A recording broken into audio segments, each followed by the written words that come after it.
Y a detener la transcripción que siempre se pone y no la quitamos. Bien, creo que ya estamos. Muy buenos días a todos y todas.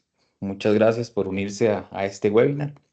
El día de hoy nos acompaña nuestra consultora Fiorella Kikut, que nos va a presentar el tema de requisitos ambientales y de salud ocupacional para empresas interesadas en abrir operaciones en Costa Rica.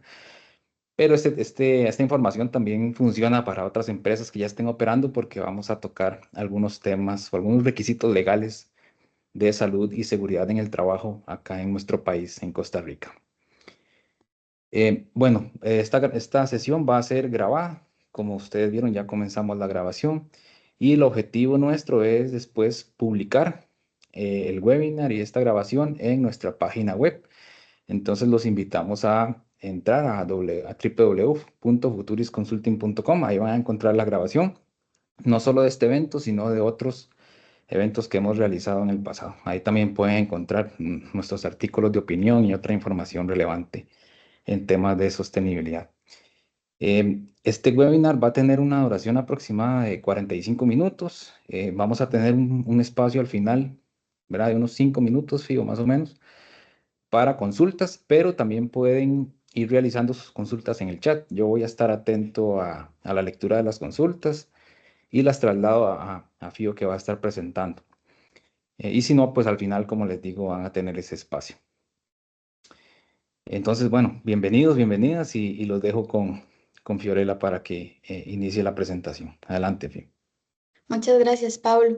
Sí, primero agradecerles a todos los que se conectaron por compartir este espacio con nosotros para poder presentarles los requisitos ambientales y de salud ocupacional para empresas interesadas en abrir operaciones en Costa Rica, específicamente abrir operaciones dentro de una zona franca.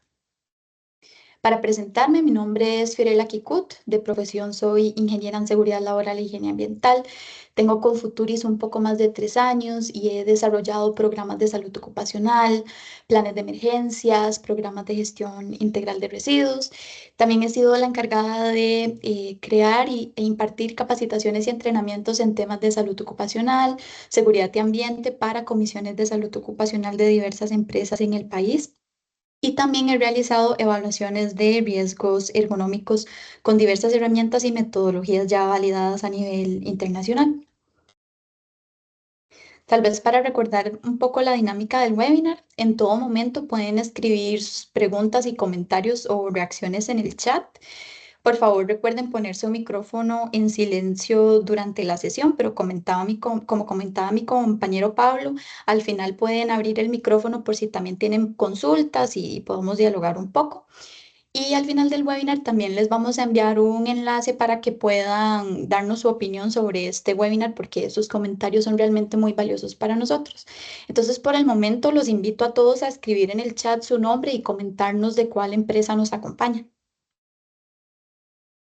Para ver un poco la agenda o los temas a tratar para esta sesión, primero vamos a presentarnos quién es Futuris y cuáles son algunos de los servicios que brindamos. También recordar las generalidades del régimen de zona franca y, por supuesto, que es como la carne del webinar, los requisitos ambientales y de salud ocupacional para iniciar operaciones en Costa Rica. Bien, Futuris es una empresa latinoamericana de consultoría en sostenibilidad. No solo tenemos operaciones acá en Costa Rica, sino que también estamos ubicados en Colombia y Paraguay y contamos con un equipo multidisciplinario de profesionales. Tenemos ingenieros en seguridad laboral, ingenieros ambientales, un politólogo y nuestra directora general que es geóloga. Entonces, realmente ofrecemos un apoyo experto, cercano e individualizado a nuestros clientes a nivel regional.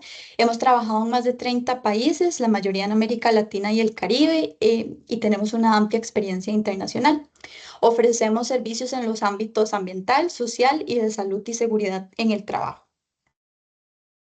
Algunos de nuestros servicios son finanzas sostenibles, debida diligencia ambiental y social, todo el tema de sistemas de gestión y auditoría, suelos contaminados e hidrogeología, estrategias de sostenibilidad y los últimos dos que están en negrita son temas en los que nos vamos a enfocar en la sesión de hoy, que son estudios ambientales y permisos y salud y seguridad en el trabajo. Esta diapositiva es para darles a conocer algunos de los clientes con los que hemos trabajado, por ejemplo, Banco Popular, Biomerix, Coca-Cola, también tenemos Holcim, Matthews, y tal vez me quiero enfocar un poquito aquí en Shockwave Medical porque tiene que ver con la sesión del día de hoy. Shockwave abrió operaciones en una zona franca hace aproximadamente 2 años acá en el país y nosotros, Futuris, les brindamos todo el soporte desde el estudio ambiental hasta todos los requisitos de salud y seguridad en el trabajo que debían cumplir, ¿verdad? Para antes de iniciar y ya para iniciar operaciones como tal en el país. Más adelante vamos a hablar un poco de todos estos servicios, pero queríamos como darles esa pequeña introducción. Bien, ¿qué es el régimen de zona franca? Son incentivos y beneficios que otorga el gobierno costarricense a las empresas que realizan una nueva inversión en el país. Muchas empresas extranjeras quieren abrir operaciones acá en el país y por supuesto eso es positivo porque genera trabajo y movimiento, digamos, económico a nivel nacional. Entonces, el gobierno ofrece ciertos beneficios a las personas que se quieran relacionar con una zona franca.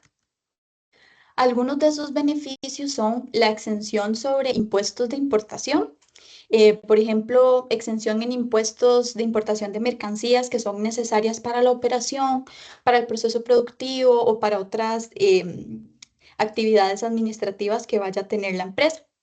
También hay exención en la importación de vehículos, como por ejemplo camiones o chasis para camiones, y también se pueden importar pickups de 1 o 2 toneladas para el transporte de cargas.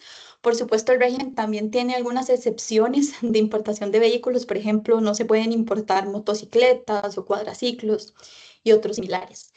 También hay una exención de impuestos municipales y de traspaso de bienes por un periodo de 10 años, entonces realmente son muy buenos beneficios. Y también hay exención sobre impuestos de exportación, porque por supuesto lo que se produce aquí dentro de la zona franca a nivel nacional, ese producto terminado, se puede exportar a otros países sin ningún costo, digamos, de impuestos. Y también otros beneficios son las compras locales, que hay una exención del impuesto de ventas, que es el IVA, y también el consumo sobre las compras de bienes y servicios. De hecho, algunas empresas de zona franca pueden vender a otras empresas de otras zonas francas en el país, siempre y cuando se gestione el permiso correspondiente y entre ellos no tendrían que pagar esos impuestos.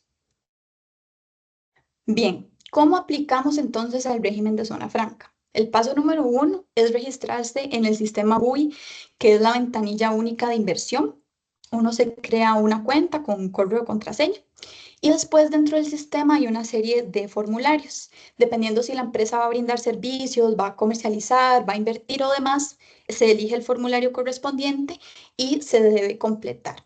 Esa solicitud de ese formulario va a ser recibida por un analista de ingresos de Procomer que va a hacer pues la revisión inicial para garantizar que el formulario esté completado correctamente y que esté en español y por supuesto que tenga los documentos solicitados porque cada uno de esos formularios solicita algunos documentos. Como pueden ver, aquí subrayo y está en negrita documentos solicitados y es porque más adelante vamos a hablar de esto. Seguidamente se envía esta información o esta solicitud para aprobación por parte de COMEX, que es el Ministerio de Comercio Exterior. Si COMEX lo aprueba, se envía a Casa Presidencial para finiquitar el otorgamiento del régimen y si todo sale bien, se envía a la Dirección General de Aduanas para comprobar que esta nueva empresa no tiene que pagar estos impuestos. Finalmente, se notifica a la empresa de que obtuvieron el régimen y se procede con la publicación en la Gaceta. Volviendo entonces a estos documentos solicitados, Procomer solicita un estudio ambiental y esto es súper importante de realizar. Entonces, la empresa que venga o el potencial cliente que venga al país debe definir su ubicación. Ellos tienen que decirnos, ok, nos vamos a ubicar en esta zona franca y entonces uno puede ver si esta zona franca está dentro o fuera del gran área metropolitana. Y con esta información ya podemos coordinar una visita a la zona franca como tal. En esta visita lo que se hace es recolectar información no solo de la zona franca, sino también del proceso productivo de esta empresa. Y con esta información se puede generar el estudio ambiental, que es una revisión de las posibles fuentes de contaminación, por mencionar algunas, la gestión de los residuos, la gestión de aguas residuales y todo el tema de emisiones como tal. Con toda esta información que se recopila, entonces se pueden proponer medidas de control y terminando de ejecutar el estudio ambiental, se envía a revisión con Procomir. Para ver con un poquito más de detalle estos aspectos claves para el estudio ambiental, es súper importante visitar el sitio para verificar que la información que proporciona la zona franca se cumple. Por ejemplo, si ellos nos indican que gestionan sus aguas residuales con una planta de tratamiento de aguas, entonces nosotros vamos a ver dónde está ubicada la planta, cuál es el mantenimiento que le hacen, cuáles pruebas le realizan al agua, etcétera. También nosotros proporcionamos un formulario de solicitud de documentos a la empresa para que podamos comprender un poco mejor el proceso productivo que van a tener en el país. Entonces solicitamos datos relacionados con consumo de energía, consumo de agua, cómo va a ser, ¿verdad?, la gestión de las aguas residuales y también la gestión de los residuos, porque es súper importante entender cuáles residuos van a generar. Todo esto también va asociado con entender el consumo de materias primas que necesitan para su proceso como tal, los productos químicos, no solo el tipo, sino también la cantidad de productos químicos que van a utilizar. Y como les comentaba, el consumo de agua y energía y la generación de residuos es súper importante porque entonces si nosotros en este estudio identificamos que el consumo de energía es bastante elevado, podemos proponer medidas de mitigación a la empresa. Por ejemplo, que se instalen paneles solares para que puedan reducir ese impacto ambiental que van a tener relacionado con energía. También es muy importante recordar trabajar en estrecha colaboración con la empresa y con su equipo legal. Entonces es los consultores, la empresa y el equipo legal, porque el éxito del cronograma va a depender de los esfuerzos coordinados de todas las partes involucradas. Estas empresas usualmente trabajan con un diagrama de Gantt y ellos te dicen, bueno, yo quiero empezar operaciones en junio 2026. Para empezar esas operaciones, entonces hay que cumplir primero con todos estos requisitos y con todos estos pasos. Y si algo se atrasa, entonces podría terminar afectando esa fecha de apertura de operaciones de la empresa.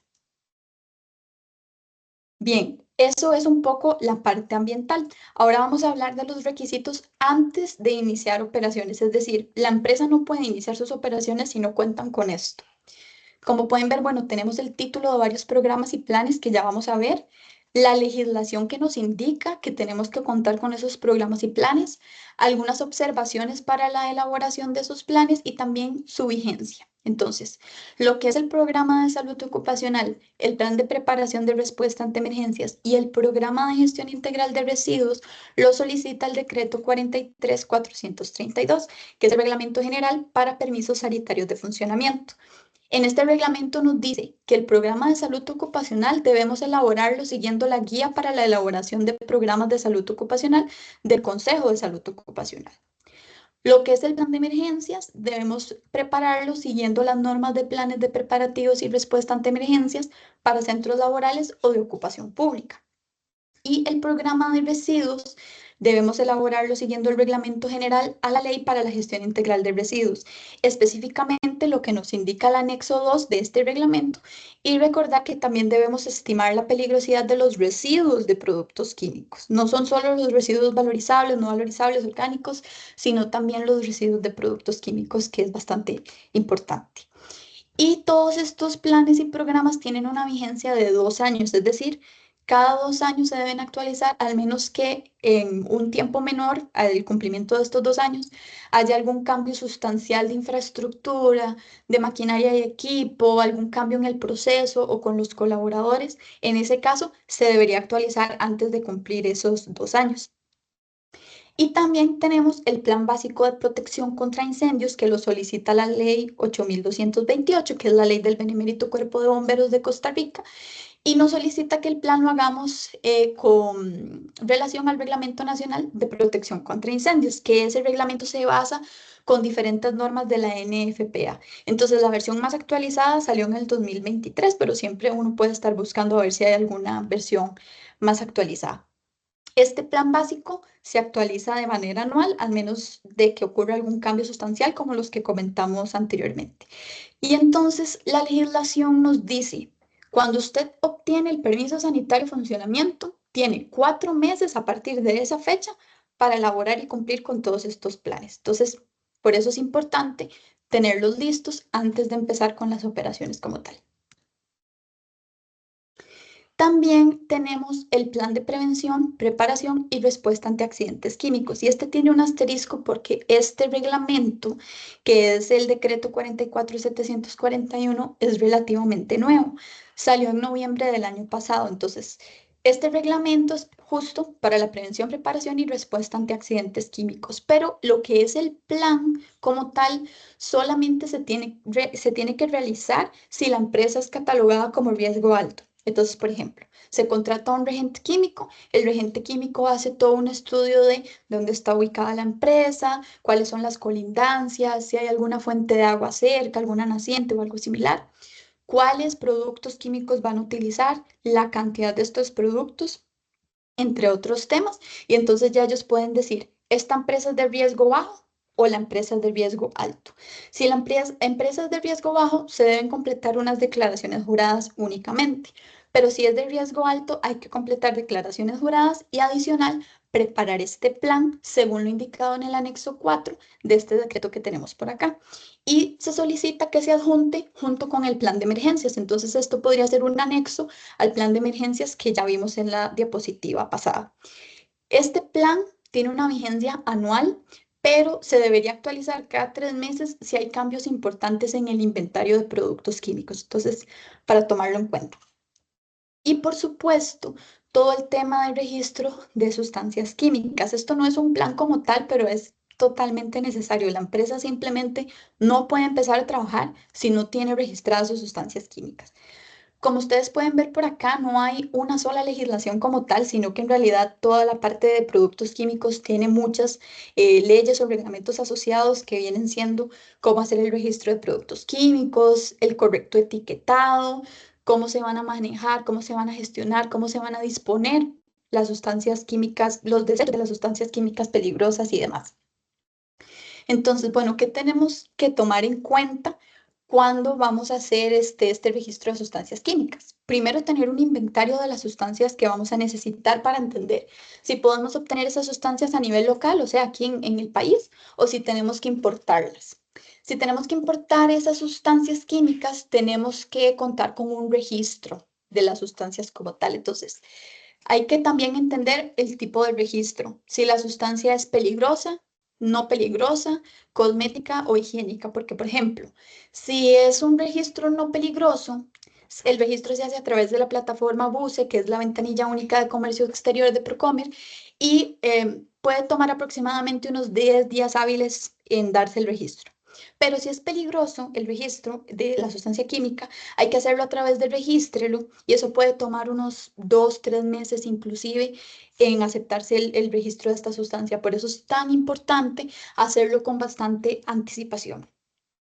También todo el tema de precursores, que se necesitan permisos, sea que se obtengan a nivel nacional o se vayan a importar. Estos permisos de los precursores se obtienen con el ICD, que es el Instituto Costarricense sobre Drogas, entonces es un trámite un poco distinto. Y por supuesto, contar con todas las fichas de datos de seguridad, no solo en español, ¿verdad? Sino que también cada sustancia vaya a tener relacionada su etiqueta correspondiente según el sistema globalmente armonizado y otras normativas a nivel nacional. Bien, ¿cuáles son las vigencias, digamos, de estos registros sanitarios? Los que son peligrosos, cosméticos e higiénicos tienen una vigencia de 5 años. Los que son no peligrosos técnicamente no vencen, pero cada 10 años en el sistema hay como que volver a decir, todavía estoy usando esta sustancia química dentro de mi empresa. Los precursores, el permiso como tal, es anual, tiene una vigencia anual, pero también es muy importante todo el tema de precursores porque se hacen unos reportes mensuales de consumo. Por ejemplo, si yo voy a obtener un precursor, me dan la vigencia por un año y yo digo, no sé, voy a utilizar tantos kilogramos o tantos litros de este precursor. Y entonces mes a mes el ICD va viendo, ah, ok, en enero consumió tanto. En febrero consumió tanto, en marzo consumió tanto, y no debería sobrepasar lo que se consumió, lo que se solicitó, digamos, cuando se abrió el permiso para el año, por así decirlo. Y las fichas de datos de seguridad tienen una vigencia de 5 años también. Fío, Sí, Perdona la interrupción, hay una consulta de Anthony Sánchez. Muchas gracias, Anthony, por la pregunta. Dice, ¿cómo realizamos los programas si la empresa no ha iniciado con las operaciones, ¿verdad? En especial evaluaciones de riesgo, identificación de peligros, evaluación de riesgos y el plan de preparación ante emergencias. Entonces, sí, no sé si quieres responder, Claro, te complemento. claro. Bueno, si quieres empezar vos, sí, sí. Vale, ok. Bueno, tuvimos un caso nosotros dentro de nuestra experiencia y lo que hicimos fue apoyarnos en las operaciones de la empresa en otros países. Y hay que tener en cuenta que estos procesos no los debe hacer pues uno de forma aislada, ¿verdad? Usualmente esto se hace en conjunto y el hecho que la empresa no ha iniciado operaciones no quiere decir que no hay personas técnicamente competentes y que conocen el proceso, ¿verdad? Porque al final lo que se necesita es un paso a paso del proceso e ir identificando peligros y evaluando los riesgos de cada actividad. Entonces es clave que se realice de manera conjunta, ¿verdad? Con los ingenieros, gerentes a cargo y hay que tener en cuenta que la planificación de estas operaciones es muy exhaustiva, ¿verdad? Entonces hay expertos en los procesos que ya están trabajando incluso años antes de iniciar operaciones en toda la fase de planificación. Ahora, esto sí puede generar que a la hora de iniciar operaciones algunas cosas cambien, ¿verdad? Entonces haya que hacer ajustes en el inmediato o en, digamos, los primeros 6 meses de operación, ¿verdad? Recordemos también que en Costa Rica la ley pide que el plan esté implementado en los primeros 4 meses de operación. Eh, entonces puede haber que la necesidad de realizar ajustes en los primeros meses. Entonces eso, digamos que yo consideraría que es normal. Pero para poder arrancar hay que tener una base, ¿verdad? Y que esa base, lo ideal es que esté técnicamente, lo mejor técnicamente, apoyándonos en todos los expertos técnicos de la operación. Me parece que por ahí va, fijo. No sé si tenés otros aspectos. Sí, muchas gracias, Pablo. Y también, bueno, Ujú, una de las ventajas de poder hacer estos planes con anticipación es que también se puede ayudar a ubicar algunos, por ejemplo, recursos de emergencia ujú, antes de realizar el plan como tal, porque a veces lo que pasa es que ubican todos los recursos y uno va a hacer el plan y dice, no, esto no debería estar ubicado de esta manera, entonces hay que volver a cambiar la ubicación y cambiarlo en el plan. Entonces también una ventaja es que uno se adelanta como a este tipo de posibles cambios, ¿verdad? Que puedan ocurrir. Pero igual como comentábamos, si realizamos los planes y hay algún cambio sustancial o de importancia, se puede hacer en cualquier momento sin ningún inconveniente. Veo que ujú. Mari tiene Sí, levantada la mano. tenemos otra consulta, ya casi la abordamos, Mari, si quieres aportar algo, adelante. Así es. No, yo solo quería ampliar también a lo que mencionaba Pablo, porque una vez nos tocó una experiencia que fue desarrollar el plan, bueno, todos estos planes IHS para una operación que no estaba en ningún otro país. Era un Ujú, cliente que lo iba a hacer por primera vez, ¿verdad? Que iba a empezar por primera vez en Costa Rica y el proceso fue muy parecido al que menciona Pablo. Ya ellos tenían pues toda una serie de procesos estandarizados de cómo iban a desarrollar el producto y bueno, a partir de muchos talleres con ellos, eh, pudimos desarrollar esos planes. Pero sí, puede ocurrir esa situación que mencionaba Pablo, que es que ya la operación está en otro país y tenemos que conversar con quienes ya están trabajando o que hay que empezar de cero por completo. Muchas sí, gracias. y en la puesta en marcha puede haber cambios, ¿verdad? A la hora de iniciar, no sé, cambiar un producto químico que ofrece otro riesgo, instalar una máquina, por ejemplo, que ahora ofrece riesgo de radiación, ¿verdad? Puede haber cambios, entonces para eso también son los primeros meses de la operación para ir ajustando, ¿verdad? Igual, la Claro, operación puede tener 8 o 10 años de existir y si hay un cambio, igual hay que ir a revisar la evaluación de riesgos, ¿verdad? Entonces es un proceso sistemático y que hay que estar en revisión. Hay otra pregunta, Fío. Dice Jonathan Calderón, tengo entendido que el registro de químicos se puede iniciar hasta tener el permiso sanitario de funcionamiento o en práctica se puede iniciar el proceso antes. Ujú. Pues técnicamente se pueden enviar los procesos, pero se tienen que contar con la inscripción de los regentes químicos ante el Colegio de Químicos y se tiene que tener ya la razón social y demás. Entonces sí hay como unos temas burocráticos o administrativos con los que se debe contar antes de empezar el proceso. Pero lo que sí se puede ir manejando es entender, bueno, qué vamos a comprar a nivel local y qué se puede ir importando como para ir, ¿verdad? Adelantando todo ese proceso. Sí, lo primero es que la empresa tenga un regente, ¿verdad? Puede ser, y eso a veces pasa en la realidad, ¿verdad? El regente a veces no conoce la empresa, pero bueno, a veces eso pasa. Entonces, que la empresa tenga un regente.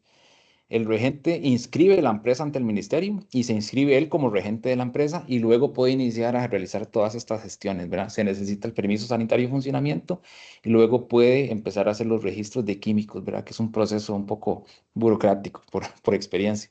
Pero bueno, hay que seguirlo, ¿verdad? Inscribir los productos para poder importarlos. Y si son precursores, como mencionaba Fío, ¿verdad? No sé si todos están familiarizados con el concepto, pero los precursores son los productos que pueden ser utilizados para la fabricación de estupefacientes. Entonces, por eso son regulados por el Instituto Costarricense sobre Drogas y hay otros procedimientos. Hay que hacer informes mensuales de las cantidades consumidas, ¿verdad? Para poder a comprar más producto y demás. Por ejemplo, uno muy utilizado en nuestro país, el alcohol isopropílico, el alcohol 70%, es un precursor. Entonces es importante. No es que tiene que ser una sustancia muy extraña, ¿verdad? El alcohol es un precursor. Ujú. Muchas gracias, Pablo y Mari. Perfecto. Entonces, algunos requisitos al iniciar operaciones, digamos, ya la empresa abrió, entonces, ¿qué podemos hacer y qué se tiene que hacer? Primero, contratar a un regente químico. Esto es obligatorio por ley, porque este regente químico va a ser la representación institucional junto con el representante legal de la empresa. Los regentes químicos también pueden brindar asesoramiento técnico. Ellos nos pueden orientar sobre la correcta manipulación de los productos químicos, el almacenamiento, el transporte, el trasvase, si se debe realizar, y la disposición de los productos químicos como tal, una vez que cumplan su vida útil. También todo el tema de registros sanitarios, porque no es que antes de iniciar operaciones, bueno, ya tenemos todos los registros, se pueden llegar a cambiar productos o se puede llegar a expandir el proceso productivo, entonces se van a necesitar nuevos productos químicos, entonces esto de los registros siempre está en constante movimiento. También lo del control de precursores que nos mencionaba Pablo, no solo el reporte mensual que ellos hacen, sino también la solicitud de los permisos. También nos pueden ayudar con diferentes tipos de formularios, por dar dos ejemplos. Si en el proceso productivo tenemos hornos de emisiones directas, indirectas, hornos eléctricos, por ejemplo, estos hornos se deben inscribir ante el Ministerio de Salud. Entonces ellos no solo nos pueden ayudar completando los formularios, sino que tienen, digamos, como todo, cumplen con todos los requisitos para poder hacer el trámite como tal ante el Ministerio de Salud. Y como mencionaba Pablo ahora, si queremos importar algún tipo de maquinaria que tenga alguna fuente radiactiva o algo similar, ellos también pueden hacer ese tipo de trámites. También los regentes nos ayudan con todo lo que es la elaboración de documentos, por ejemplo, fichas de emergencia de residuos, manifiestos de transporte, todo lo que son las etiquetas para que cumplan con lo que solicita la legislación, traducción de fichas de datos de seguridad, porque a veces queremos comprar un producto, solo viene en inglés la ficha de datos de seguridad, entonces ellos la pueden traducir o bien la pueden crear. También son los encargados de hacer los informes semestrales de residuos peligrosos que se presentan ante el Ministerio de Salud, entre otras muchas funciones que tienen los regentes químicos. O sea, hay un trabajo que hay que hacer mes a mes una vez que se inician las operaciones en el país. Ellos también pueden gestionar riesgos, por ejemplo, pueden elaborar una matriz de incompatibilidad de productos químicos para que le puedan decir a uno, esto lo puede almacenar con esta sustancia, pero no se puede almacenar con esta otra sustancia, y cómo debería ser la distribución de un área de almacenamiento o de un área de acumulación de productos, con qué debe contar, tipo de extintor, señalización, entre otros. Y también pueden impartir diferentes tipos de capacitaciones. Ahora bien, dentro de la empresa también se debería contar con un encargado IHS o de salud ocupacional, como lo puedan conocer por las diferentes siglas que tiene. Es súper importante porque no solo desarrollan los planes IHS que vimos anteriormente, sino que también ayudan a implementarlos y son los profesionales que pueden realizar las diferentes actualizaciones según vayan surgiendo. También son los encargados de realizar la investigación de accidentes y reportarlos ante el INS y pueden brindar soporte al consultorio médico. También hacen la identificación de peligros y evaluación de riesgos en toda la empresa con las diferentes tareas y los diferentes equipos que se vayan a tener. Y esto de nuevo puede estar en constante actualización. Al inicio podemos estar trabajando con un par de máquinas y luego esa producción puede crecer y se tienen nuevas máquinas. Entonces también hay que realizar esa identificación a los nuevos equipos, máquinas, procesos que se vayan a tener. Los encargados y hechas también pueden realizar inspecciones, por ejemplo, a los recursos de atención de primeros auxilios, garantizar que el botiquín cuente con todo lo que pide la legislación, que los insumos no estén vencidos, que no tenga pastillas o termómetros de mercurio u otros objetos que no debería contener. También pueden hacer inspecciones al equipo de protección personal, ver que los extintores estén correctamente anclados en las áreas correspondientes y que estén a la altura indicada según el peso del extintor y demás. También pueden coordinar simulacros. Algunos simulacros son avisados. Entonces, si están en una zona franca, deben avisar al 911, avisar a bomberos, avisar a los vecinos que vayan a tener en la zona franca que van a realizar un simulacro, o bien puede ser no avisado. Em, También muchas veces pasa que los encargados de safety también llevan la parte ambiental. Entonces ellos pueden monitorear diferentes indicadores, por ejemplo, de consumo de agua, de consumo energético, de generación de residuos en la empresa y también pueden gestionar la salida de residuos, es decir, contactar con los gestores autorizados para que vengan en tales fechas a retirar el residuo específico, por así decirlo. Y también muchas veces coordinan las actividades de promoción y prevención de la salud, por ejemplo, las campañas de salud ocupacional o la semana de salud ocupacional que se hace una vez al año en el país, pues ellos son los encargados de hacer toda esta gestión. Adicionalmente, ellos son responsables también de la oficina y de la Comisión de Salud Ocupacional, que por ley hay un decreto que es el 39408 que nos habla de las oficinas y departamentos y de las comisiones de salud ocupacional. Esta ley nos dice que por cada 50 colaboradores existentes, ¿verdad? Si ya tenemos 50 o más, debe haber una oficina de salud ocupacional en la empresa. Y si tenemos 10 o más colaboradores, debe haber una comisión de salud ocupacional. Si tenemos solo 49 colaboradores, solo necesitamos contar con la comisión, no con la oficina. Y sea que contemos con las dos o solamente con la comisión, debemos inscribirnos ante el portal de centros de trabajo, que es del Consejo de Salud Ocupacional, para inscribir la oficina, inscribir la comisión, quiénes son sus integrantes, inscribir las funcionalidades, digamos, de la empresa y demás datos. También tenemos que agregar las diferentes actividades que realicemos en la empresa dentro del PCT, por ejemplo, alguna campaña o las reuniones mensuales de la comisión, si estamos realizando pausas activas o algún tipo de actividad de promoción de la salud. Y también si ocurren accidentes, no solo debemos reportarlos al INS, sino que también se deben subir a la plataforma del PCT, porque estas estadísticas las utiliza el Consejo de Salud Ocupacional para producir sus informes anuales. Y hablando de informe anual, todos los años en febrero se debe presentar ese informe mediante el PCT. Si tengo oficina y comisión, cada una de ellas debe presentar su propio informe, por así decirlo, relacionado con el centro de trabajo que se tiene como tal. Y ya para ir terminando, esta diapositiva es un poquito más resumen de las etapas que debemos ejecutar y del tiempo estimado que nos puede tomar. Entonces, el estudio ambiental sería como la primera etapa, que puede tomar alrededor de un mes o un mes y medio, dependiendo de la eficiencia con la que se reciba la información por parte de la empresa, ¿verdad? Para realizar el estudio como tal. Y a esto se le debe sumar el tiempo de revisión que va a tener Procomer. Después, hacer los planes y programas IHS, por lo menos iniciar unos 6, 4 meses antes de iniciar operaciones, tomando en cuenta que pueden haber cambios una vez que se inician las operaciones como tal. También todo el proceso de regencia química, iniciar por lo menos cuando ya se tenga el permiso sanitario de funcionamiento, pero unos 6 o 4 meses antes, todo el registro de sustancias químicas, entender, ¿verdad?, qué se va a utilizar, qué es precursor, qué es producto químico peligroso, no peligroso, etcétera. Y después, cuando se inician operaciones, al menos 3 días de soporte mensuales por parte del regente en lo que viene siendo, pues, las actividades del día a día de la empresa. Y finalmente, el soporte IHS, que nosotros recomendamos sea al menos 4 días de soporte mensuales, pues para poder hacer varias de estas actividades y muchas otras que no están acá incluidas por una cuestión de tiempo, pero en realidad siempre hay bastante que hacer tanto para los reagentes químicos como para los encargados de safety. Y eso sería en realidad el webinar, pero si tienen alguna consulta y gustan abrir el micrófono o escribirlo por el chat, pueden hacerlo.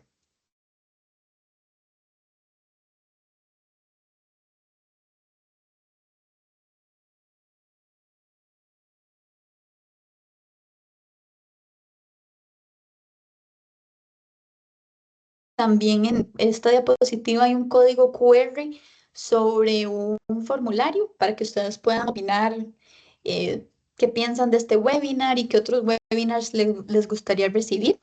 Y también Pablo se los va a facilitar el enlace mediante el chat, por si les es más fácil tal vez completarlo directamente desde la computadora. Un momentito. Gracias.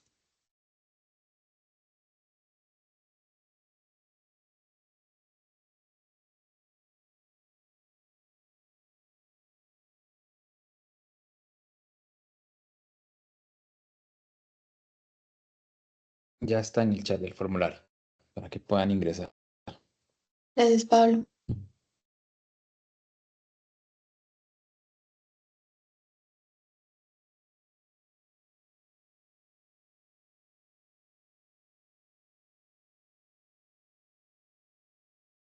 En el chat dice Anthony, muy informativo, gracias para refrescar contenidos.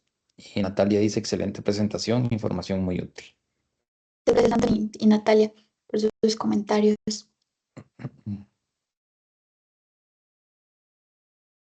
Creo que Aldo está escribiendo también.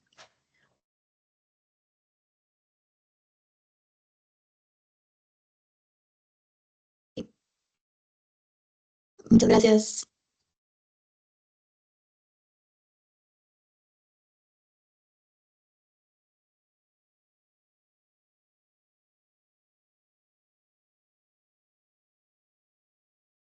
Me parece que tal vez no hay más preguntas, pero de igual manera les queda mi contacto. Si en algún momento tienen alguna consulta o algo similar, nos pueden escribir a mí también y con muchísimo gusto les podemos responder por ese medio. Hay varias personas escribiendo en el chat, entonces damos un momento. Excelente presentación, gracias por la información. Sí, sí, en general, resumir una importante información de esta manera es bien complejo. Entonces, felicidades, bien, está muy bien presentado. Muchas gracias. Entonces, ¿qué podemos detener la Sí, grabación? vamos a tener. Muchísimas gracias a todos por participar. Y aquí quedan los contactos, estamos siempre a la orden. Muchas Gracias a gracias. ustedes, hasta luego. Hasta luego.